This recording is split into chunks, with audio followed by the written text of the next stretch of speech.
이 세계에서는 생명체를 죽일 때마다 능력을 하나씩 얻게 된다.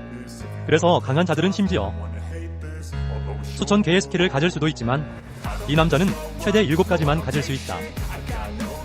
하지만 그의 7가지 능력은 모두 무한히 진화할 수 있다. 평범한 회복 능력은 대생을 넘어선 불사의 능력으로 정화되고, 단순한 질주 스킬은 결국 허공을 가르는 경지에 이르게 된다. 그렇다. 이 능력 덕분에 나는 20살의 나이에 인류 최강의 사인방에 합류할 수 있었다. 하지만 그럼에도 불구하고 악마들의 공격을 막을 수는 없었다. 머지않아 전 세계의 인류는 학살당했고 결국 우리 넷만 남게 되었다. 이 재앙을 근원부터 완전히 막기 위해 우리는 인류 최후의 보루를 사용하기로 결심했다. 그것은 바로 엘키니아의 시간의 수정이었다. 전설에 따르면 시간을 되돌리는 과거의 힘을 가졌지만 단 한 사람만을 과거로 보낼 수 있었다. 그래서 그들보다 20년 늦게 수련을 시작했지만 그들의 발자취를 따라잡을 수 있었던 내가 최고의 후보가 되었다.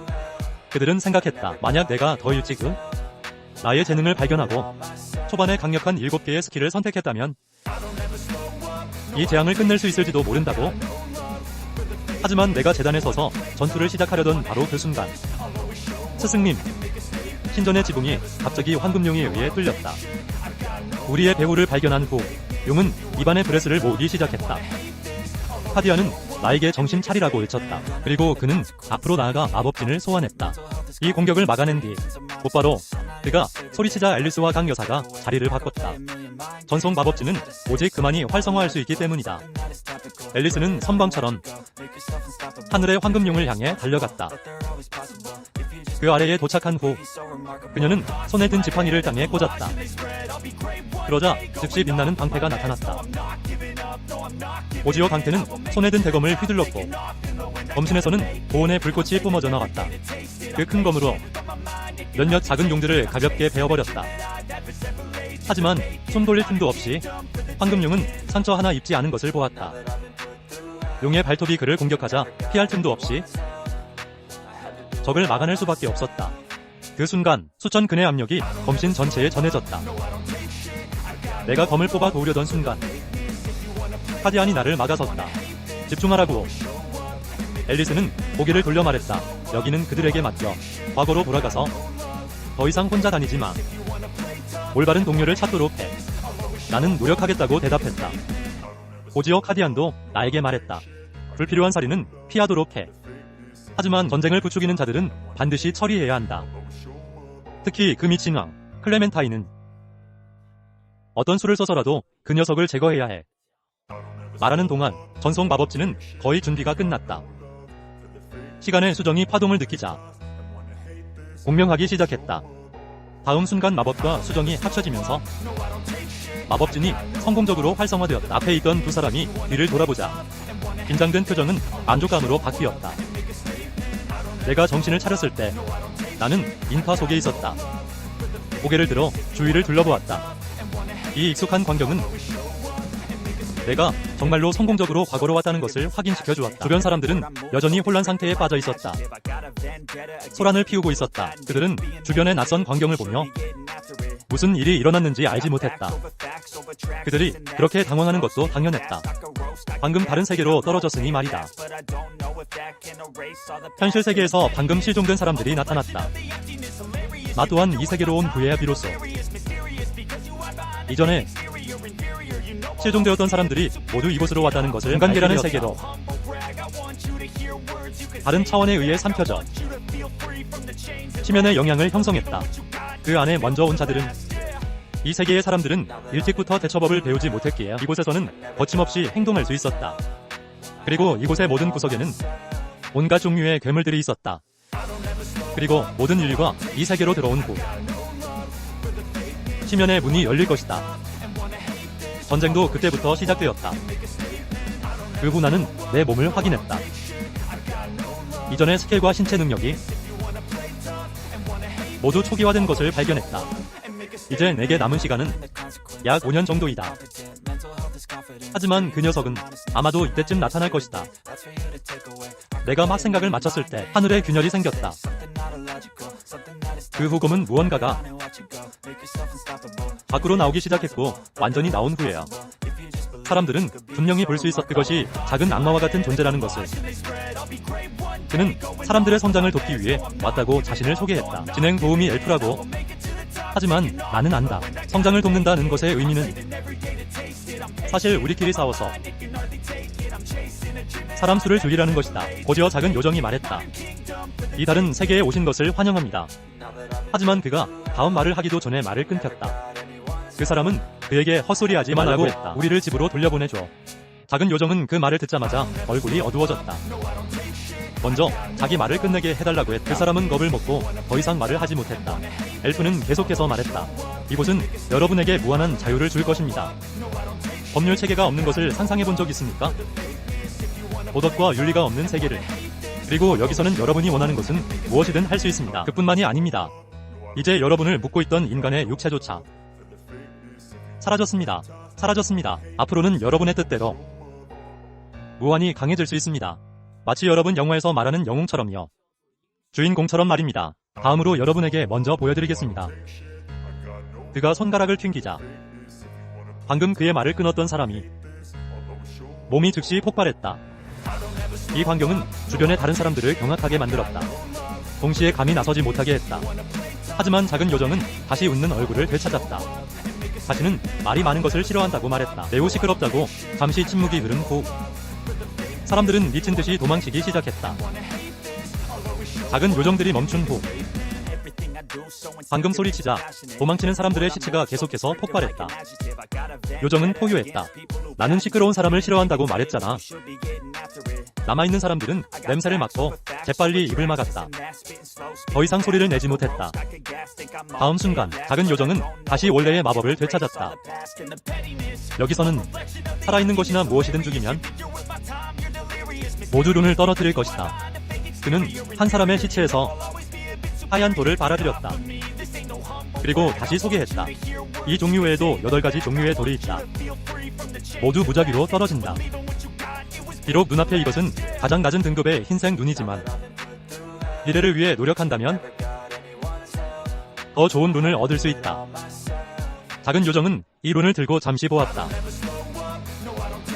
이것은 힘을 강화할 수 있는 눈입니다. 그리고 누가 원하는지 물었다. 사람들은 그 말을 듣고 서둘러 물러났다. 이 작은 존재를 불쾌하게 할까봐 두려워서. 그리고 군중을 밀치고 나온 것은 바로 나였다. 손을 들어 눈앞의 룬을 보았다. 나는 어쩔 수 없었다. 정말 오랜만에 이런 것을 사용해본다. 작은 요정은 먼저 잠시 놀랐다. 그리고 내게 날아와 아주 좋다고 말했다. 나처럼 적극적으로 참여해야 합니다. 그리고 내게 손을 내밀라고 했다. 지금 기분이 멋지지 않습니까? 룬은 힘을 증가시키기 위해 법칙을 왜곡할 것입니다. 과학적인 관점에서 원래의 힘으로는 117kg만 될 수 있었습니다. 하지만 지금은 122kg까지 올랐습니다. 그뿐만이 아닙니다. 요정은 말을 마치기도 전에 갑자기 말을 멈췄다.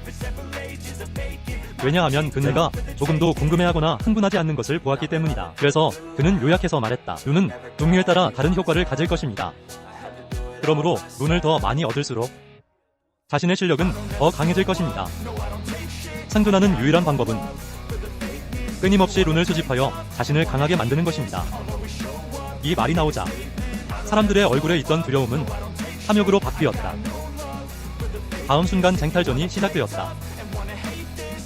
방금 땅에 떨어진 룬을 두고 하지만 작은 요정은 그 룬들을 다시 손으로 빨아들였다. 이 룬들은 제가 보관하겠습니다. 여러분은 새로운 것을 찾아가세요. 이 말은 룬을 얻으려던 사람들을 즉시 실망시켰다. 실망. 그리고 그는 다시 자신의 손목을 만지기만 하면 자신의 정보창을 열 수 있다고 말했다. 이미 가지고 있는 룬을 확인할 수 있다고. 그 말을 마치자 모두가 한번 시도해보았다. 정말로 패널이 나타나는 것을 발견했다. 작은 요정은 다시 한번 덧붙였다. 인류의 초기 능력치는 평균적이라고. 나는 잠시 보았다. 그 룬을 사용한 후 힘이 약간 증가했다. 그 후 작은 요정은 가능한 한 빨리 적응하도록 많은 혜택을 줄 것이라고 말했다. 그 후 사람들은 갑자기 손에 무언가 무거운 것을 느꼈다. 손을 펴보니 언제부터인가 무기가 하나 더 생겨 있었다. 요정이 튜토리얼이 끝났다고 말한 후 그 자리에서 사라졌다. 이때 갑자기 누군가 저기 봐라고 소리쳤다. 모두 뒤를 돌아보았다. 멀지 않은 곳에 고블린 무리가 더 생긴 것을 발견했다. 그 고블린들은 인간을 보자 매우 흥분했다. 상황이 좋지 않다고 느낀 사람들은 군중뒤로 도망치기 시작했다. 고블린들이 좀 더 가까워지자 사람들은 그들의 얼굴을 똑똑히 볼 수 있었다. 한 소녀가 그들을 자극하지 말라고 말했다. 우리는 천천히 물러나요. 두 걸음도 물러서지 못했는데 맨 뒤에 있던 사람이 갑자기 멈췄다. 모두 뒤를 돌아보았다. 보이지 않는 벽에 발이 막힌 것이었다. 이것은 사람들을 공황 상태에 빠뜨렸다. 더 중요한 것은 이 벽은 계속해서 좁혀지고 있었다. 게다가 반대편 고블린 뒤의 벽도 움직이고 있었다. 갑자기 누군가 옆에 문이 있는 것을 발견했다. 밖으로 나갈 수 있는 것 같았다. 동시에 문 위에 숫자가 있는 것도 보았다. 한 사람이 나가자 문 위에 숫자가 48이 되었다. 갑자기 모두가 이해했다. 이 문은 50명만 나갈 수 있다는 것을. 그래서 미친 듯이 밖으로 뛰쳐나가기 시작했다. 이 상황을 보고 나는 그저 웃겼다. 만약 100명이 함께 싸운다면 승률은 여전히 매우 높다. 전생에 내가 여기 있었을 때 40명이 고블린에게 죽었다. 하지만 지금은 다르다. 나는 빨리 해결해야 한다. 이 고블린들을 처리해야 다음 단계로 갈 수 있다. 이때 고블린들은 인간의 비겁함을 보았다. 이쪽으로 기어오르기 시작했다. 군중 속에서 비명소리가 터져나왔다. 내가 하나를 죽인 후 다른 하나가 이민의 머리 위로 덮쳐왔다. 그것을 보고 나는 먼저 잡았다. 그의 손을. 그 후 그것을 두 동강 냈다. 이 광경은 주변 고블린들의 주의도 끌었다. 나는 행동할 준비가 된 모습을 보였다. 다른 고블린들이 감히 앞으로 나오지 못하게. 그제야 수십 년 전에 이 몸이 일어나기 너무 불편하다는 것을 느꼈다. 방금 고블린 2마리를 죽였을 뿐인데 약간 피곤했다. 하지만 이번에는 운이 나쁘지 않았다. 민첩성이 0.1 증가했다. 민첩성이 증가하면 너는 반응 속도도 그에 따라 증가한다. 이때 뒤에 있던 고블린이 내가 주의하지 않을 때 내게 무언가를 던졌다. 손. 하지만 방금 민첩성이 올라서 나는 바람 소리를 들었다. 재빨리 고개를 돌렸다. 이 공격을 피하는 동시에 손에 든 단검을 그에게 던졌다. 다음 순간 단검은 정확히 머리에 명중했다. 그의 목숨을 앗아갔다. 고블린들은 내가 동료들을 셋이나 죽이는 것을 보고 즉시 포위하기로 결정했다. 셋이서 함께 나를 포위했다. 하지만 그들은 이미 내 눈에는 눈으로 보였다. 내가 재빨리 그들을 스쳐 지나가자 3명 모두 반응할 틈도 없이 땅에 쓰러졌다. 비록 내 능력치는 초기화되었지만 전생의 전투 경험과 기억은 여전히 남아있다. 다른 사람들은 내가 여러 마리의 고블린을 죽이는 것을 보고 모두 놀랐다. 하지만 이것은 또한 그들에게 이 괴물들이 죽일 수 있다는 것을 보여주었다. 양측의 전투가 공식적으로 시작되었다.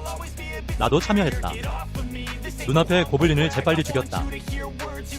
처음부터 서두를 필요는 없었지만 여기서 시간을 낭비할 수는 없었다. 왜냐하면 이 세계에는 이미 많은 인간들이 있기 때문이다. 방금 이곳에 온 사람들은 3개월의 신규 유저 보호 기간을 갖게 된다. 지정된 구역 안에만 있으면 기존 유저를 만나지 않을 것이다. 하지만 3개월 후에는 그들과 3년의 전투 경험을 가진 자들과 마주해야 한다. 그래서 나는 이 시간을 활용하여 빠르게 강해져야 한다. 카디안이 나를 이 시간대로 보내준 것은 정말로 가장 올바른 선택이었다. 얼마 후 이 전투는 끝났다.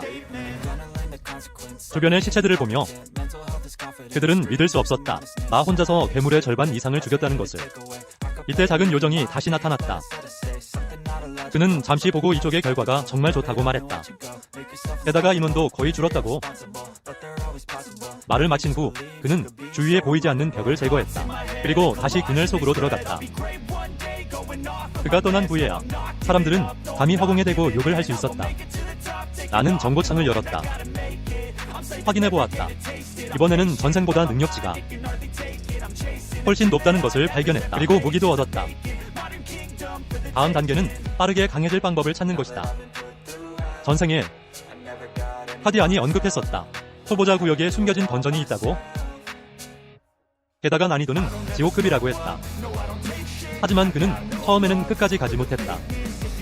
그리고 그는 아무도 초보자 단계에서 그 던전을 클리어할 수 없을 것이라고 생각했다. 그는 비록 그랬지만 그곳에서 큰 이득을 얻었다고 말했다. 지금 여신팀에 있을 수 있는 것도 그 덕분이라고 했다. 그는 또한 만약 과거로 돌아갈 수 있다면 반드시 먼저 그 아버지를 공략할 것이라고 했다. 그렇게 하면 아마 나를 이길 수 있을 것이라고 생각이 미치자 나는 그 숨겨진 것을 찾으러 갈 준비를 했다. 던전, 하지만 먼저 한 가지 일을 해결해야 했다. 그것은 바로 먼저 찾는 것이다. 카디안이 내게 말했던 초보자 가이드에 숨겨진 2개의 조각을 내가 막 나가려던 참에 첫 번째 조각의 위치로 갈 때 갑자기 다투는 소리가 들렸다. 한 소녀가 한 무리의 남자들에게 괴롭힘을 당하는 것 같았다. 남자들은 단결해야 살아남을 수 있다는 명목으로 그 여자를 버리려고 했다. 하지만 여자 뒤에 있는 부러진 동검 때문에 상대방은 사람이 많아도 감히 앞으로 나아가 공격하지 못. 하지만 나는 이 일에 신경 쓰고 싶지 않았다. 왜냐하면 숨겨진 조각은 일주일 후에 자동으로 사라지기 때문이다. 그 전에 반드시 얻어야 한다. 갑자기 내 뒤에 있던 한 소년이 내 이름을 불렀다. 나는 뒤돌아서 그에게 나를 아냐고 물었다. 내 말을 듣고 그 두 소년은 분명히 매우 존경했다. 작은 노란 고양이 다가와서 내가 바보냐고 물었다. 여기로 보내지기 전에 우리 계속 같이 있었잖아? 냄새를 맡자 내 뇌는 빠르게 작동하기 시작했다. 1분 후 나는 그들이 내 반 친구들이라는 것을 기억해냈다. 전생에 우리가 함께 놀 때 여기로 전송되었다. 그들은 첫 번째 라운드에서 바로 죽었다. 나는 기억하지 못했다. 이번 생에는 내가 절반의 고블린을 죽였기 때문에 그들이 살아남았다. 그 소녀는 나를 본 후 남자의 손을 직접 뿌리쳤다. 그리고 뒤돌아 나를 향해 달려왔다. 그들에 비해 나는 유미기를 첫눈에 알아보았다. 그 남자들은 그것을 보고 강경한 수단을 사용하고 싶었다. 하지만 내 얼굴을 똑똑히 보자 발걸음을 멈췄다. 왜냐하면 그는 내가 혼자서 고블린들을 처리하는 장면을 기억했기 때문이다. 하지만 다시 생각해보니 지금 나는 이미 지쳤을 수도 있다. 그래서 조용히 부하에게 눈짓을 했다. 그들이 우리에게 다가와 우리를 포위한 후 오늘 반드시 유미리를 데려가겠다고 말했다. 그리고 나는 그에게 다가갔다. 차가운 어조로 다시 한번 말해보라고 했다. 나의 강한 살기를 느낀 후 그는 무의식적으로 2걸음 물러섰다. 나는 똑바로 앞으로 걸어가 그를 옆으로 밀쳤다. 그의 부하는 즉시 손을 대려고 했다. 이번에 나는 칼을 뽑았다. 그에게 할 말이 있냐고 물었다. 바로 그때 그들의 보스가 다가왔다. 그들은 나쁜 사람이 아니라고 말했다. 그리고 그들을 따르라고 말했다. 어쨌든 사람이 많으니 서로 돌봐줄 사람도 있다. 나는 이 남자의 눈에서 어렵지 않게 볼 수 있었다. 그는 이미 이곳의 규칙에 적응했다는 것을. 숨겨진 본성. 억제를 잃은 후 그와 같은 사람들은 물 만난 고기처럼 될 것이다. 물을 마셔라. 내가 저기에 손을 잡고 있을 때 그들을 죽이고 싶을 때 갑자기 카디안을 떠올렸다. 불필요한 살인을 피하라고 말했던 것을. 그리고 앨리스가 혼자 다니지 말라고 했던 말도. 동료를 좀 찾아보라고. 이런 것들을 생각한 후 나는 사리를 거두었다. 내가 상관하지 않아도 그들과 같은 사람들은 죽을 것이다. 그래서 나는 등을 돌려 이곳을 떠났다. 부하가 앞으로 나아가려 했지만 대장에게 제지당했다. 왜냐하면 대장은 여기서 그들만의 질서를 세우고 싶었기 때문이다. 이 사건 이후 작은 노란 고양이는 이곳에서 인간이 고블린보다 더 무섭다고 느꼈다. 그리고 다시 나를 보았다. 그는 내가 예전과 어떻게 다른지 느꼈다. 예전에 그는 나를 고아처럼 보았다. 항상 구석에 앉아 멍하니 있었다. 내가 약한 닭이라고 생각했다. 그때 그가 달려왔다. 왜 그들을 모르는 척했냐고 물었다.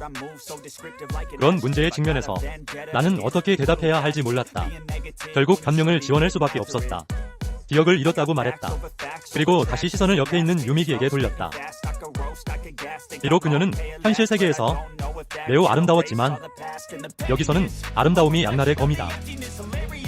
내가 데리고 그들이 잠시 걸어간 후 뒤에 있던 금발 소녀가 참지 못하고 물었다. 어디 가는 거야? 옆에 있던 유미리도 매우 궁금해했다. 나는 도착했다고 말했다. 너희들이 직접 봐. 모두 고개를 들었다. 지하철역에 도착한 것을 발견했다. 이곳은 첫 번째 숨겨진 것을 얻는 곳이다. 조각의 위치, 강남역. 이때 유미희가 다시 나에게 그들을 여기로 데려온 이유를 물었다. 그들에게 설명해야 한다는 생각에 정말 귀찮았다. 앨리스의 말이 아니었다면 나는 분명히 혼자 갔을 것이다. 결국 방법이 없었다. 나는 기억을 잃었지만 초능력을 얻었다고 말할 수밖에 없었다. 그래서 이 아래에 좋은 것이 있다고 느꼈다. 요즘은 온갖 종류의 괴물도 존재하는데 내가 초능력이 있다고 말하는 것이 합리적이지 않은가? 뒤에 있던 금발 여자가 그 말을 듣고 남자친구에게 물었다. 이렇게 나를 따라오는 것이 정말 괜찮을까? 나는 뒤돌아서 그들에게 말했다. 나를 따를 필요는 없다. 개인의 의사를 더 존중한다. 나중에도 마찬가지다. 너희들이 뒤에서 보는 것도 괜찮다. 소환고는 내 오만한 어조를 듣고 매우 불쾌하게 느꼈다. 하지만 그는 내가 정말로 무언가를 아는 것처럼 그래서 생각한 끝에 여전히 나를 따르기로 결정했다. 작은 달이 이상하다고 느끼며 노란 고양이가 내게 달려와 물었다. 지금 안전한 곳으로 가는 건가? 나는 그에게 아니라고 말했다. 지금 우리는 오랫동안 이곳에 살았던 친구들을 만나러 갈 것이다. 소환고는 그 말을 듣고 불행한 표정을 지었다. 도대체 누가 이런 곳에서 살겠는가? 좀 더 걸어간 후 나는 갑자기 발걸음을 멈췄다. 그리고 뒤에서 칼을 뽑았다. 모두가 반응하기도 전에 나는 칼을 휘둘러 소환고 발밑에 무언가를 베었다. 그리고 모두의 두려운 눈빛 아래에서 나는 벌레 같은 것을 발밑에서 베어버렸다. 혜성은 방금 내 행동에 너무 놀라 숨도 제대로 쉬지 못했다. 나는 그들에게 말했다. 모두 벌레처럼 초록색이야. 땅의 진동을 느끼면 나타날 거야. 그들에게 물리면 살점이 떨어져 나가는 건 가벼운 거야. 그들에게 말한 후 나는 주웠다. 그 초록색 벌레가 떨어뜨린 눈을. 그리고 나는 그들에게 또 하나를 가르쳐 주었다. 초록 벌레를 제거하는 방법. 땅을 보는 것이다. 만약 어느 곳에 흙이 솟아오르면 직접 찔러라. 그들이 이 방법을 배운 후 두더지 잡기처럼 간단했다. 하지만 네미르키나는 감히 손을 대지 못했다. 그의 뒤에 흙덩이가 있었다. 천천히 큰 봉지가 솟아올랐다. 다음 순간 초록색 벌레가 그곳에서 튀어나왔다. 그를 향해 달려들었다. 다행히 내가 제때 발견했다. 재빨리 달려가 그를 밀쳐냈다. 그리고 간단히 칼 두 자루를 휘둘러 이 초록 벌레를 잘게 잘랐다. 혜진은 내가 어떻게 이런 것들을 아는지 물었다. 그리고 나는 단지 뒤돌아서 그에게 그것이 힘이라고 말했다. 사람들은 듣고 나서 모두 반신반의했다. 오직 유미희만이 숭배의 눈빛을 보였다. 다시 사냥을 갔다. 그 후 땅은 눈으로 가득 찼다. 내가 허리를 숙여 줍자 그들이 여전히 뒤에 서 있는 것을 발견했다. 그래서 나는 뒤돌아서 왜 와서 가져가지 않냐고 물었다. 유미희는 말했다. 그들은 내가 이룬들을 흡수하여 업그레이드하도록 하는 것이 나중에 그들을 보고하는데 더 좋을 것이라고 생각했다. 왜냐하면 그들이 이룬들을 흡수하더라도 나처럼 즉시 강해질 수는 없기 때문이다. 그의 목소리는 그들에게 설명했다. 자신의 힘으로 얻은 룬은 스스로 흡수한다. 나와 계속 함께 행동하고 싶다면 적어도 이 규칙은 알아야 한다. 이 규칙은 이전에 심연을 수십 년 동안 떠돌았던 사람들이 동료들 사이에서 공존하기 위해 만든 기본 규칙이다. 불필요한 갈등을 줄이기 위해 누가 사냥했는가에 따라 떨어진 장비 아이템의 소유권이 결정된다. 만약 단체 사냥이라면 비어드와 우선순위에 따라 분배 순서가 정해진다. 왜냐하면 이런 환경에서 맺어진 관계는 물에 빠진 작은 배와 같아서 언제든지 뒤집힐 수 있기 때문이다. 이러한 이치를 그들은 시간이 좀 지나야 이해할 것이다. 나는 말했다. 가장 믿어야 할 것은 자신의 능력뿐이라고. 쓸모없다면 반드시 버려질 것이다. 이것이 이 세계의 규칙이다. 내 말을 들은 후 그들은 마음속으로 동의하지 않았지만 서로 고개를 끄덕인 후 땅에 떨어진 눈을 찾기 시작했다. 나 또한 잘 알고 있었다. 시간이 지나 이곳에 익숙해지면 눈을 얻기 위해 뛰쳐날뛸 것이라는 것을. 바로 그때 혜성이가 갑자기 보라색 눈을 주었다. 그는 본능적으로 이 룬이 평범하지 않다는 것을 느꼈다. 정보창에는 이 룬이 에크로여 트롤 부족의 정수라고 적혀 있었다. 무언가 생각났는지 그는 갑자기 고개를 돌려 경계심 가득한 눈으로 나를 쳐다보았다. 비록 내가 방금 공평하게 나누자고 했지만 만약 지금 내가 그와 싸우려 한다면 이 룬을 두고 그는 내 상대가 되지 못할 것이다. 그래서 그는 먼저 떠보았다. 이 룬이 자신의 것이 맞는지. 하지만 그가 예상치 못한 것은 내가 아주 흔쾌히 고개를 끄덕였다는 것이다. 솔직히 이 룬은 초반에 정말 좋다. 흡수하면 플레이어에게 생존에 필요한 방어력과 재생 능력을 제공한다. 게다가 이 룬은 패시브 스킬과 비슷해서 모두에게 매우 환영받는다. 비록 사용자의 식욕을 증가시키지만 음식은 강해진 후에 다른 사람에게서 빼앗으면 된다. 이 세 개의 스킬과 숙련도는 모두 룬에 따라 등급이 결정된다. 그래서 일부 강자들은 마법력이 넘쳐나 수백 개의 스킬을 가지는 것도 이상하지 않다. 내가 아는 카디안처럼 전생에 그는 몇 개가 넘는 스킬을 가졌다. 하지만 나는 다른 사람들과 매우 달랐다. 처음에는 나도 더 많은 돈을 흡수하려고 노력했다. 하지만 나중에는 번번이 실패했다. 앨리스도 여러 가지 방법을 시도했지만 최종 결론은 내가 7개만 흡수할 수 있다는 것이었다. 그녀는 이렇게 될 줄 알았다면 내가 더 좋은 스킬을 배우게 했을 것이라고 말했다. 비록 이것이 나의 치명적인 약점이지만 나에게는 비할 데 없는 장점이기도 하다. 왜냐하면 그것은 나의 7가지 스킬을 무한히 정수화할 수 있기 때문이다. 처음에는 단지 나를 빠르게 재생시키는 플로로 도마뱀의 정수였지만 나중에는 강태의 불사신공과 같은 효과로 정화될 수 있었다. 처음에 빠른 질주는 더 마지막에는 허공을 가릴 수 있는 경지에 이르렀다. 그때 그들은 내게 별명을 붙여주었다. 질주자라고. 바로 이 능력 때문에. 비록 내가 그들보다 20년 늦었지만 여전히 그들의 발자취를 따라잡을 수 있었다. 심지어 그들을 능가했다. 마지막에 그들이 나를 과거로 돌려보내기로 선택한 이 때문이었다. 그래서 이번 생에는 절대로 아무거나 배워서는 안 된다. 앨리스는 반드시 엄격하게 선택해야 한다고 말했다. 이 7가지 스킬을 배우라고? 이쪽의 태성이는 내가 의견이 없는 것을 보고 다음 순간 그의 얼굴에 흡수되기 시작했다. 정보창에는 물리 저항력만 향상되었다고 표시되었다. 현재 레벨 1%. 그것을 보고 그는 재빨리 정보창을 열어보았다. 다른 능력들도 향상되었다. 그것은 그가 나를 바보라고 생각하게 만들었다. 이런 좋은 것을 다른 사람에게 양보하다니. 그는 이대로 계속하면 반드시 나를 능가할 것이라고 생각했다. 그 후 나는 그들을 이끌고 계속 아래로 내려갔다. 이것은 유미히를 매우 궁금하게 만들었다. 왜 계속 아래로 내려가냐고 물었다.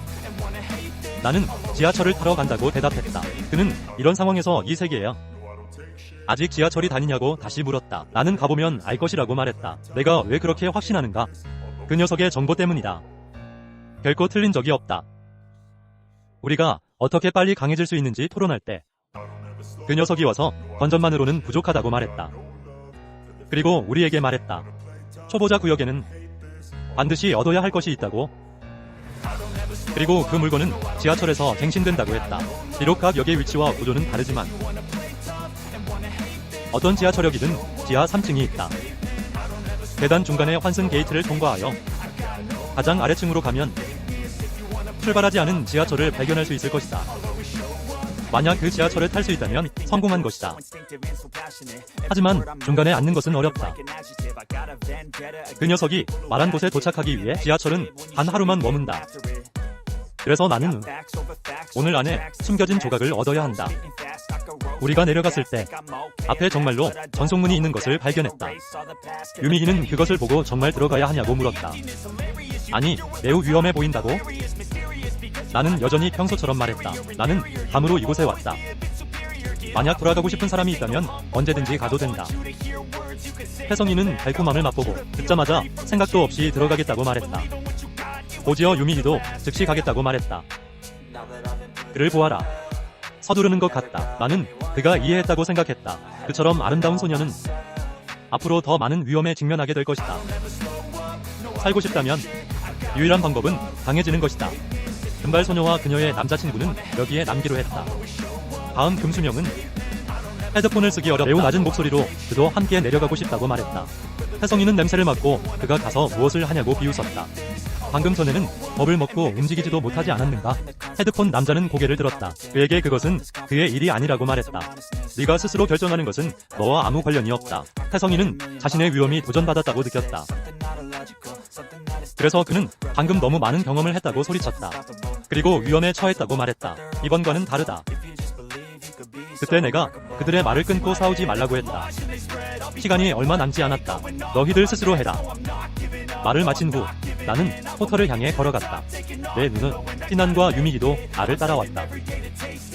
그리고 타이스는 이를 갈며 우리를 개자식들이라고 욕했다. 미시 앞에서 어떻게 감히 그를 무시할 수 있는가?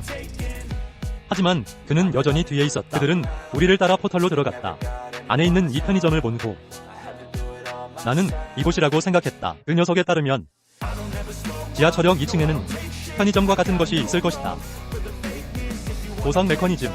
혜성이가 자신을 방어할 무기를 찾으러 갔을 때 나는 주방용품으로 갔다. 그리고 그 안에서 냄비를 찾았다. 유미기는 그것을 보고 와서 내가 무엇을 하고 있는지 물었다. 내가 냄비를 다 만든 후 가죽 벨트를 꺼내 밥을 짓는다고 말했다. 그러자 그는 내 주머니에 무엇이 있는지 물었다. 나는 이것이 벌레 같은 초록색 글씨라고 말했다. 냄비에 부었다. 그때 그는 여전히 내가 이것을 왜 모으는지 생각하고 있었다. 그 후 나는 다시 고블린의 가죽을 꺼냈다.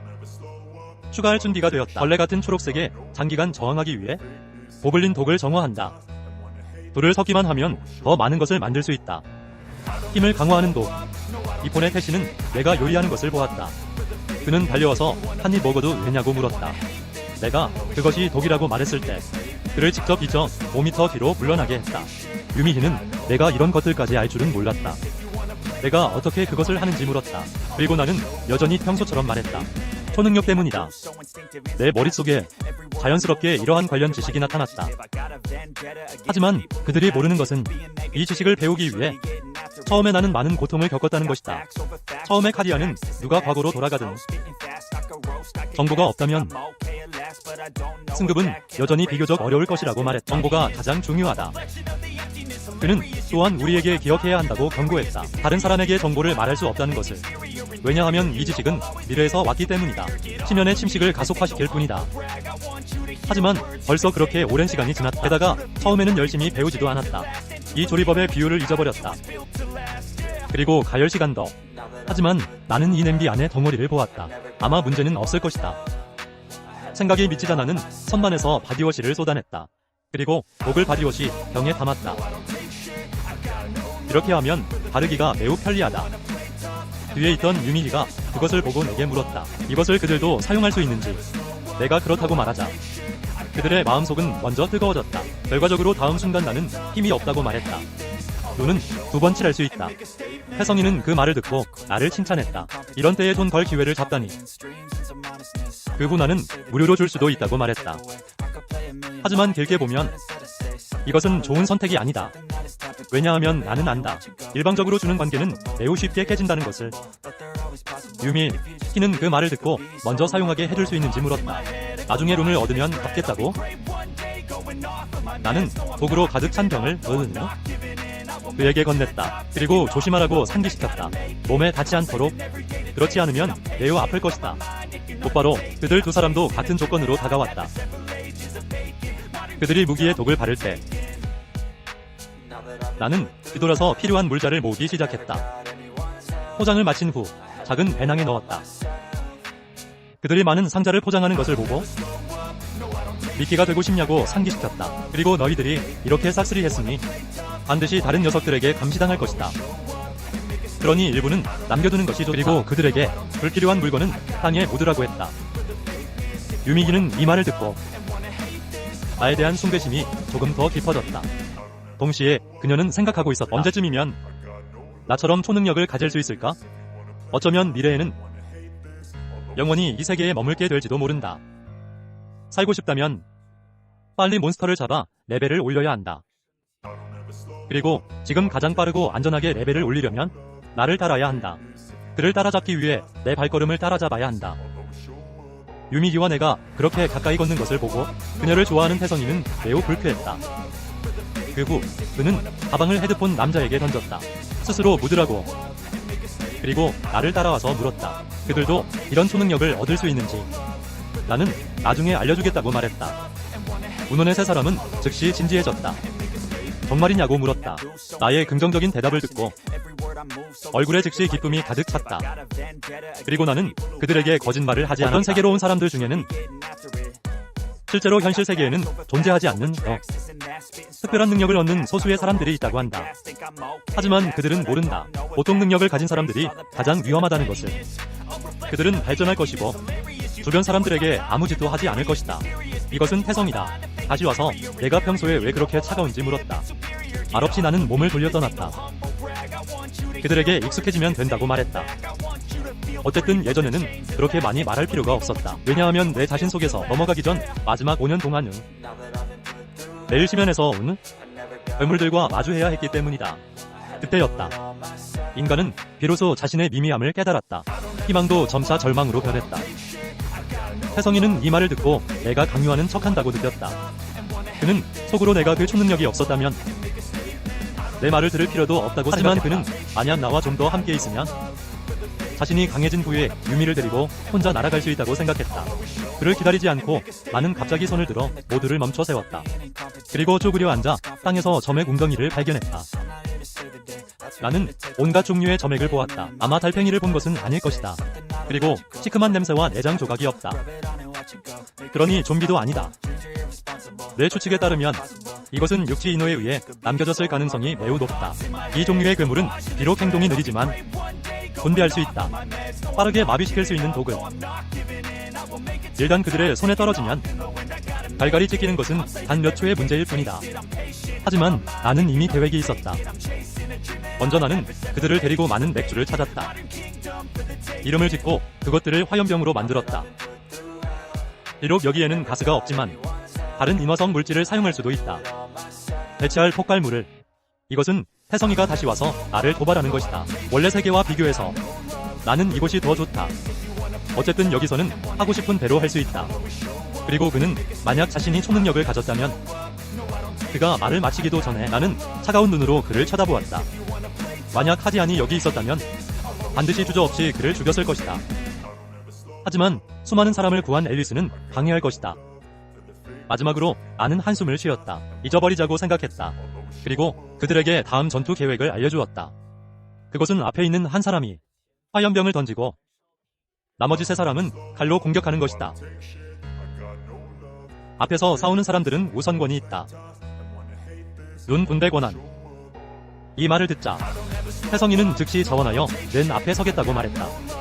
내가 누가 화염병을 던졌는지 물었을 때 유미희와 헤드폰 남자가 동시에 손을 들었다. 그래서 나는 그들 둘에게 상의하라고 말했다. 한 사람을 선택하라고. 에르키나는 남겨졌다. 미시는 식은땀을 흘리며 쳐다보았다. 그는 속으로 자신도 메이와 이것을 놓고 싸우기 좋지 않다고 생각했다. 하지만 그는 그 괴물들과 접촉하는 것을 매우 두려워했다. 그들이 반나절 동안 이유를 말하지 못하는 것을 보고 나는 그들 둘이 번갈아 가며 던지게 했다. 더 깊이 들어갈수록 헤드폰 남자는 점점 더 두려워했다. 하지만 지금까지 자신도 돌아가고 싶다는 생각을 말할 수 없었다. 그는 우리가 두렵지 않은지 의심하지 않았다. 그는 고개를 들어 앞에 있는 유미를 발견했다. 온몸이 계속 떨리고 있었다. 그가 조금 더 균형을 느꼈을 때 맨 앞에서 나는 갑자기 걸음을 멈췄다. 경계하며 말했다. 그들이 오고 있다. 내 말이 떨어지자마자 앞쪽 어둠 속에서 살점인 땅을 긁는 소리가 들렸다. 먼저 소리가 나는 곳으로 화염병을 던지라고 했다. 비록 유미는 정말 죽도록 무서웠지만 마음속으로 계속 자신에게 말했다. 강해져야 한다. 그의 손에 든 화염병이 던져졌을 때 이 어둠을 스쳐 지나갈 때 그 추하고 무서운 얼굴을 비추었다. 화염병이 땅에 떨어져 산산조각 났을 때 2초 만에 맹렬한 불꽃을 내뿜었다. 그 괴물을 불태웠다. 그리고 나는 무기를 뽑았다. 태성이를 따라 칼을 수리하러 갔다. 조심해야 한다. 그들이 다른 마취독에 닿지 않도록 내게 진도를 말해줘. 앞으로 나아가 칼로 먼저 은신을 해결했다. 그리고 또 다른 칼. 성공적으로 2개의 룬을 얻었다. 한쪽에서 방송 중인 태성이는 갑자기 달려든 괴물에게 깨어났다. 당황한 그는 서둘러 아무렇게나 칼을 휘둘렀다. 아쉽게도 근본적으로 그를 부르려던 것을 맞추지 못했다. 그 괴물도 생명을 잃게 했다. 이것은 그가 감탄하지 않을 수 없게 내가 만든 독이 매우 효과적이라는 것을. 상대방의 피부를 베기만 해도 치명적이다. 나는 그것을 보고 그에게 물었다. 이 룬들을 내 유일한 비용으로 지불해라. 그리고 그는 여전히 흥분에 잠겨 있었다. 그는 이것만 있으면 빨리 넘어갈 수 있다고 생각했다. 그리고 앞으로의 시간 동안 유미는 계속해서 주변에 비교적 밀집된 곳을 향해 화염병을 놓았다. 그물을 빠져나간 물고기 또는 우리에게 가까이 다가오고 싶어하는 괴물들은 내가 죽일 것이다. 그의 이름은 내 옆을 따라갈 수 없다는 것이다. 현재 상황은 내가 예상했던 것과 같다. 이 괴물들의 대마 밀도는 매우 높다. 인화성이 강하다. 그래서 화염병보다 유용한 것은 없다. 잠시 배고 난 후 손에 든 무기가 분명히 무뎌진 것을 발견했다. 하지만 다행히 독의 축복으로 가볍게 긁기만 해도 충분하다. 옆에 있던 태성이는 이것이 게임을 하는 것 같다고 느꼈다. 죽일수록 강해진다. 이것은 그가 옆에 두 개가 더 떨어진 것을 알아차린 것이다. 다른 나라의 룬은 허리를 숙여 손을 내밀어 집어야 한다고 생각하지도 않는다. 그래서 옆에 어둠의 주의를 기울이지 않았다. 이 괴물이 있다. 그에게 분사하는 것은 쉽지 않다. 하지만 다행히 그는 제때 반응했다. 독액이 바지에 뿌려지게 했다. 순식간에 그의 바지는 부식되었다. 하지만 무서운 것은 그를 공격한 괴물 뒤에 갑자기 많은 눈들이 밝아졌다는 것이다. 그것을 보고 그는 밤이 도와달라고 옆에 있던 유미는 여기까지 와서 여전히 화면을 태우고 있었다. 하지만 유미가 신문을 펴보니 화염병이 다 떨어진 것을 발견했다. 어쩔 수 없이 그는 귀 뒤에 소리쳐야 했다. 정말로 자신과 위치를 바꾸러 왔다. 그를 계속 모욕하고 배를 불태우게 했지만 전투에 나서는 것을 걱정했다. 몇 번 시도했지만 라이터를 켜지 못했다. 마침내 라이터가 켜진 후 갑자기 그의 발밑에 끔찍한 얼굴이 비쳤다. 단지 그를 똑똑하게 두려워했다. 손에 든 화염병과 불을 던져버렸다. 그는 이쪽 상황을 보자마자 마음의 분노가 치밀었다. 고개를 돌려 위쪽 바늘에 욕을 퍼부었다. 하지만 다행히 이제 내가 와서 발을 휘둘렀다. 밑에서야 바늘 발밑에 괴물이 올라오지 못하게 했다. 그를 만지다. 그리고 나는 그들에게 진정하라고 말했다. 계획대로만 하면 아무 문제 없을 것이다. 말이 끝나자 나는 몸을 돌려 전장으로 돌아갔다. 동시에 그들에게 여기서 잠시 쉬라고 했다. 그리고 전장을 정리하고 룬을 가져가는 책임을 졌다. 모두들 그 말을 듣고 땅에 주저앉았다. 입을 크게 벌리고 숨을 헐떡였다. 이전 치료로 인해 룬이 너무 불렸기 때문이다. 상처가 완전히 나았다. 나는 그에게 말했다. 그의 치력이 일정 수준까지 증가한 후에는 상처가 더 빨리 회복될 것이다. 그리고 그에게 가서 그의 몫인 룬을 가져가게 했다. 그가 일어선 후 눈앞의 룬을 보고 약간 안도하는 듯 했다. 그리고 그는 옆에 있는 위쪽 바늘에 다시 주의를 기울였다. 그것은 그를 생각하게 만들어 만약 바늘과 연결된 부분이 함께 흡수된다면 강해지는 속도가 조금 더 빨라질 것이다. 생각을 마친 후 그는 바늘 위로 걸어가며 물었다. 왜 그렇게 부주의한가? 바늘이 반응할 틈도 없이 그의 목이 졸렸다. 하지만 가늘고 약한 위쪽 바늘은 근본적으로 그를 이길 방법이 없었다. 그리고 태성이가 말했다. 그는 심지어 화염병 하나도 던지지 못했다. 그 결과 방금 자신이 거의 죽을 뻔했다. 창은 말하고 싶었다. 원래는 그가 그 룬들을 숨기고 싶었기 때문이다. 그게 다다. 하지만 태성이의 손은 약간 강했다. 그가 말을 못하게 했다. 유미희가 앞으로 나와 태성이에게 손을 놓으라고 재촉했다. 이대로 계속하면 정말 죽을 것이다. 자신의 미생물학적 목적을 달성했다. 태성이는 즉시 그를 던져버렸다. 그가 위쪽 바늘에 속한 룬을 가져가려 할 때 갑자기 날아온 칼이 그의 앞에 꽂혔다. 나는 태성이에게 그것들은 내 것이 아니라고 말했다. 그런 후 내가 이 룬들을 이 멍청이에게 주는 것이 쓰레기통에 던지는 것과 뭐가 다른가? 솔직히 말해서 이 녀석이 있든 없든 아무 차이 없다. 우리는 그를 돌보는데 정신을 팔아야 한다. 그리고 나와 공평하게 나누자고 제안했다. 이미 말한 것이라면 지금은 공평하게 분배해야 한다. 자신의 것이 아닌 것에는 손대지 마라. 태성이는 만약 그가 나의 상대가 아니라면 화가 나서 일어나 떠날 수밖에 없었다. 그리고 나는 바늘에게 말했다. 자신의 것을 지키는 법을 배워라. 이것은 유미희가 망설인 후 나에게 다가와 물었다. 그들이 귀찮다고 생각하는가? 아니면 짐인가? 왜냐하면 그는 나 혼자만 있어도 그 괴물들을 쉽게 해결할 수 있다는 것을 발견했기 때문이다. 나는 그를 위로하며 자신은 원하지 않는다. 너희들이 잘하지 못하는 것을 예로 들자면 너희들은 무엇인가? 곧바로 그는 다시 내가 계속 그들을 데리고 다닐 것인지 물었다. 그리고 언제든지 내가 떠날 것 같은 느낌이 든다고 말했다. 나는 고개를 돌리지 않았다. 단지 은에게 말했다. 그가 따라올 수 있는지 없는지는 너희들의 일이다. 하지만 너희 세 사람은 아주 잘했다. 그러니 걱정하지 마라. 전장을 정리할 때 이번에는 룬을 찾았다. 주로 힘과 체력을 잃었다. 초기에는 체력과 힘은 모두 비교적 중요한 속성이다. 그래서 이번 수확은 나쁘지 않았다. 이것은 내가 자신의 정보창을 여는 것이다. 힘과 체력의 가치를 확인했다. 곧 50에 도달할 것이다. 하나 더 흡수한 후 총 50에 도달했다. 이전에 그 작은 요정이 갑자기 나타나 축하한다고 말했다. 내 힘과 체력은 지능이 50을 넘었다. 함께 초기 업적을 달성했다. 그는 내가 마지막 사람이라는 것을 알아차렸다. 룬을 요구하며 손을 든 사람. 그리고 그것은 내 귀 바로 옆에서 시작되었다. 끊임없이 이야기했다. 그들은 항상 열심히 일하는 사람들을 좋아한다고 말했다. 그래서 가장 적극적인 사람들에게는 약간의 보상이 주어질 것이다. 이때 유미이는 떨었다. 일어서서 그렇게 하는 것이 불공평하지 않냐고 말했다. 어쨌든 각 사람의 신체는 처음부터 신체 능력이 같지 않았다. 그래서 모두가 같은 장소에 있지 않다. 달리기 트랙. 작은 요정은 먼저 그를 위로했다. 그렇게 자신을 두려워하지 마라. 왜냐하면 우리가 문을 열 때 처음에는 플레이어에게 손을 대지 않을 것이다. 불쾌하다고 해서 플레이어를 죽이지도 않을 것이다. 하지만 항상 여려는 있다. 내 말이 맞지? 아니면 그 여애가 당신일 수도 있다.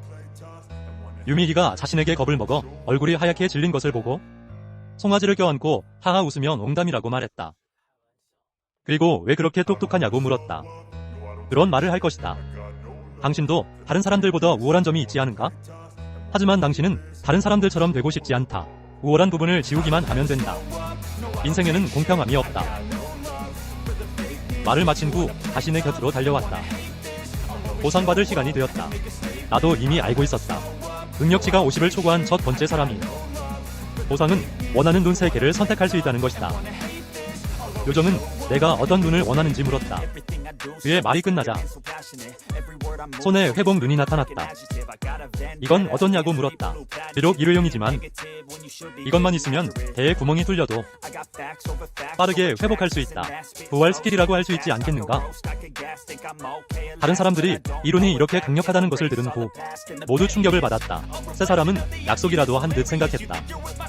자신들이 생명의 위협을 받게 되면 내가 회복눈을 선택하여 그들을 구할 것이라고. 하지만 나는 안다. 팔다리가 잘리면 소용없다는 것을. 그래서 나는 요정에게 물었다. 마법에 저항할 수 있는 눈이 있는지. 작은 요정은 내가 이 질문을 할 줄은 전혀 예상하지 못했다. 하지만 그는 여전히 마법진에서 몇 개의 룬을 소환했다. 물론 있다. 이것은 또한 그들 세 사람을 실망시켰다. 회복눈은 정말 좋지만 강 여사님의 종류가 아니라면, 그리고 개별적으로 얻은 패키지 컬렉션이 아니라면 회복눈, 마법 저항눈, 그리고 물리 저항눈은 초보자 마을에서는 전혀 얻을 수 없다. 체력 강화는 단지 활동량과 회복 속도에만 도움이 될 뿐이다. 그리고 물리 저항과 마법 저항은 기본적으로 방어와 저항에 관한 것이다. 일반적으로 물리 공격은 몸놀림과 경험으로 피할 수 있다. 하지만 마법 공격은 그렇게 쉽지 않다. 룬을 사용한 후 나는 정보창을 열었다. 내 마법 저항력이 13까지 오른 것을 보았다. 이렇게 하면 적어도 마법 공격을 피할 수 있다. 식사하는 것을, 자신의 임무가 완료된 것을 보고 엘프는 떠날 준비를 했다. 하지만 떠나기 전에 그는 내게 나에 대한 기대가 크다고 말했다. 앞으로도 계속 힘내라고. 마지막으로 내게 키스까지 해주었다. 나를 한 번 부르고. 이 장면은 뒤에 있던 세 사람에게 천둥벼락 같았다. 그들은 예상하지 못했다. 이 무서운 요정이 여자일 줄은. 그들의 표정을 보고 나는 뭘 보냐고 말했다. 앞으로 빨리 가자. 모두 처음이 두려움과 공포가 없었다. 게다가 이전에 얻은 룬 보상까지 더해져 이전보다 훨씬 쉬워졌다고 느꼈다.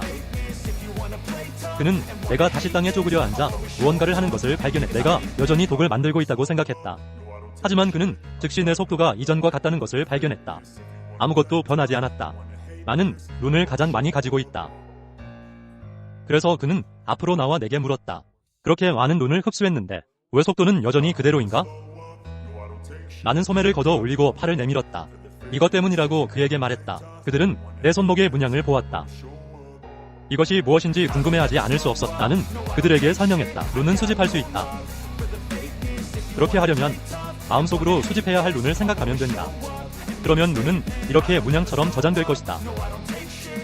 손목에 붙어서 그들이 어떻게 아는지 묻자 나는 언제나처럼 말했다. 초능력을 통해서. 그러자 유미기도 한번 해보고 싶어 했다. 나는 일어서서 말했다. 이것을 배우는 것은 너희들에게 좋지 않다. 그렇게 하면 힘이 빨리 증가하지 않을 것이다. 성장 속도가 느려질 것이다. 그리고 만약 죽으면 그러면 모든 것이 헛수고가 된다. 왜냐하면 이렇게 수집된 룬은 생명 징후를 잃은 후에 온전하게 떨어져 나오기 때문이다. 그 말을 듣고 혜성이가 의심스럽게 물었다. 왜 그렇게 모아야 하는가? 나는 그들에게 말했다. 나중에 다른 사람과 교환하기 위해서다.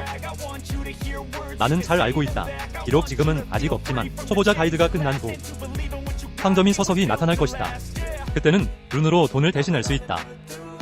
거래를 하기 위해 나는 그들에게 얻은 룬을 모두 자신에게 사용하라고 조언했다. 더 이상 모으지 말라고. 혜성이는 그 말을 듣고 불쾌하게 나를 무시하는 거냐고 물었다. 내가 할 수 있는데 왜 그들은 못하는가? 나는 그의 말을 듣고 한숨을 쉬었다. 정말 자신을 모르는 녀석이라고 생각했다. 아무래도 그들을 몇 번 더 아래로 데려가야 정신을 차릴 것 같다. 하지만 그 전에 반드시 장비를 정리하고 업데이트해야 한다. 생각이 미치자 나는 그들을 이쪽으로 불렀다. 잘 들으라고 말했다. 너희들이 계속 나를 따라 내려가기로 선택하든 아니면 남아서 나를 학대하든 나는 간섭하지 않겠다. 하지만 지금 여기서는 모두 내 말을 들어야 한다. 지금 너희들의 무기를 모두 내놓아라. 혜성이는 그 말을 듣고 왜 무기를 내놓아야 하냐고 말했다. 게다가 나도 무기가 있지 않냐고 말했다. 나는 칼을 땅에 던지며 이것은 이미 무뎌졌다고 말했다. 그래서 예비 무기가 좀 필요하다. 곧바로 혜성이는 다시 물었다. 만약 칼을 다 가져가면 그럼 그들은 무엇을 사용하니까? 아니면 내 뒤에 숨으라는 건가? 네가 죽이는 것을 보라고. 진수는 듣고 이것이 좋은 방법이라고 생각했다. 단호하게 입을 열어 자신의 무기를 내놓겠다고 말했다. 하지만 태성이가 나서서 막았다. 태성이의 태도가 그렇게 단호한 것을 보고 나는 그에게 물어 다음 전투에 참여하고 싶은가? 자신이 매우 강하다고 느끼는 태성이는 말했다. 내가 항상 그들을 무시하는 것이 그를 매우 불쾌하게 만든다고. 그래서 그는 반드시 내게 증명해 보여야 한다고. 그들이 아래에 무엇이 있는지 알게 되면 아마 더 이상 그렇게 생각하지 않을 것이다. 하지만 만약 그들이 간다면 나는 반드시 그들을 돌볼 것이다. 마지막으로 나는 그들에게 두 가지 선택지를 주었다. 첫 번째는 내가 가지 않는 그들 것이다. 스스로 가도록 놔두는 것. 두 번째는 그들이 참여하지 않는 것이다. 뒤에서 내가 싸우는 것을 직접 보면 된다. 진수가 먼저 자신은 참여하고 싶지 않다고 말했다. 두 번째를 선택했다. 유미지도 그 후에 두 번째를 선택했다. 그녀는 만약 내가 그렇게 말했다면 아래의 것들은 분명히 매우 위험할 것이라고 생각했다. 혜성이는 다시 와서 그녀를 설득했다. 위험하기 때문에 함께 싸워야 한다고? 그 이기적인 녀석. 분명히 우리 친구들을 버리고 혼자서 모든 보상을 차지하려는 것이다. 그는 진수가 정말 약골이라고 생각은 안 가든 상관없다. 하지만 만약 유미희도 가지 않는다면 아무도 그가 잘난 척하는 것을 보지 못할 것이다. 나는 생각했다. 이 태성이는 비교적 운이 좋은 편이라고. 재생 마력이 헤디안이 아니었기 때문이다. 그렇지 않았다면 진작에 터뜨리고 접착제로 붙인 후 다시 터뜨렸을 것이다. 다시 터뜨렸다. 그들을 보아라. 아무런 결과도 논의하지 못했다. 나는 그들을 먼저 내려가게 한 후 나중에 이야기하기로 했다. 나 자신에게 남은 시간이 많지 않기 때문이다. 혜성이는 이때 만족스러운 위협을 드러냈다. 그는 만약 내가 혼자 가고 싶다면 아래에 좋은 보상이 많을 것이라고 생각했다. 바보만이 이 좋은 일을 포기할 것이다. 하지만 그들이 내려간 지 얼마 되지 않아 너무 놀라서 서둘러 뛰어 올라왔다. 유미희는 뛰면서 태성이를 탓했다. 내가 말했잖아. 아래는 분명히 위험할 거라고. 태성이는 자기가 어떻게 알았겠냐고 소리쳤다. 그리고 방금 그들은 내려가서 한 마리의 물고기를 보았다. 이전의 괴물과는 차원이 다른 존재였다. 30마리는 좋게 되는 큰 뱀이었다. 정말 한 손으로는 감당할 수 없다. 뛰어 올라온 후 다시 아래를 힐끗 보았다. 나는 이 괴물을 혼자 상대해야 한다고 생각했다. 아마 미쳤을 것이다. 내가 이 뱀을 볼 때 그도 차가운 눈으로 나를 보고 있었다. 그리고 그는 고개를 들었다. 목구멍이 큰 주머니처럼 부풀어 올라 그의 이 자세를 본 후 나는 먼저 피해서 기둥 뒤에 숨었다. 그리고 두 귀를 세게 막았다. 다음 순간 그는 입을 벌렸다. 강력한 붉은 충격파를 내뿜었다. 충격파는 먼저 내가 방금 서 있던 위치에 떨어졌다. 그리고 내가 숨어있던 돌기둥을 향해 앞으로 이동했다. 나는 그가 그렇게 공격할 줄 이미 알고 있었다. 다행히 나는 마법 저항을 선택했다. 그렇지 않았다면 이 충격파를 견딜 수 없었을 것이다. 나는 안다. 이 뱀은 쏠 수 있을 뿐만 아니라 강력한 마법 충격파를, 그리고 몸의 비늘은 매우 단단하다. 보통의 검으로는 상처를 입힐 수 없다. 하지만 동시에 나는 그의 약점이 어디에 있는지도 안다. 돌기둥에서 나를 쫓아내려 애쓰며 소리쳤다. 먼저 그의 꼬리 공격을 피했다. 그리고 그의 위로 뛰어올랐다. 조용히 단검을 그의 비늘에서 꺼냈다. 반대 방향으로 그의 피부에 찔러 넣었다. 비늘과 살 사이는 매우 연약해야 한다. 고통을 느낀 거대한 뱀은 하늘을 향해 긴 비명을 질렀다. 그리고 나는 단검을 뽑는 것에 신경 쓰지 않았다. 직접 빠르게 후퇴하여 그와 안전거리를 벌렸다. 하지만 피해를 입은 큰 뱀은 어떻게 그렇게 쉽게 놓아줄 수 있겠는가? 나를 무시하고 입을 벌려 공격했다. 하지만 여전히 내가 피했다. 그러자 그는 고개를 들고 싶어 했다. 나를 노려보며 입에서 다시 분사했다.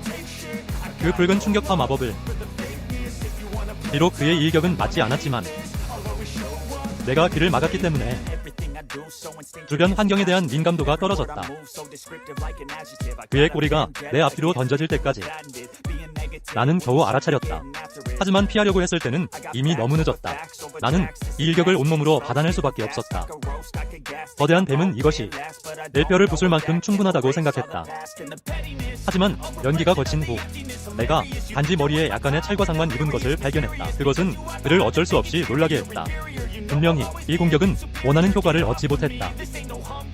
나는 방금 상대방에게 찔린 곳을 보았다. 여전히 피가 흐르고 있었다. 나는 알았다. 내 독이 효과가 있는 것 같다. 비록 이 뱀의 물리 방어력은 매우 높지만 독에 대한 저항력은 거의 없다. 하지만 몸이 너무 커서 코와 손에 있는 독소만으로는 부족하다. 그래, 나는 방금 그들의 손에서 내 육개를 가져왔다. 100만, 지금 이 순간 나는 생사의 순간만을 남겨두고 있다. 뱀의 눈에서 나오는 차가운 빛은 칼날보다 더 날카롭다. 거대한 뱀은 하늘이 무너질 듯 고개를 쳐들었다. 붉은 나무통 별은 마지막 독립적인 하늘빛을 으스러뜨린다. 차가운 빛 또는 비린 바람이 공기를 찢는다. 붉은 혀는 살아있는 불처럼 모든 숨구멍을 부순다.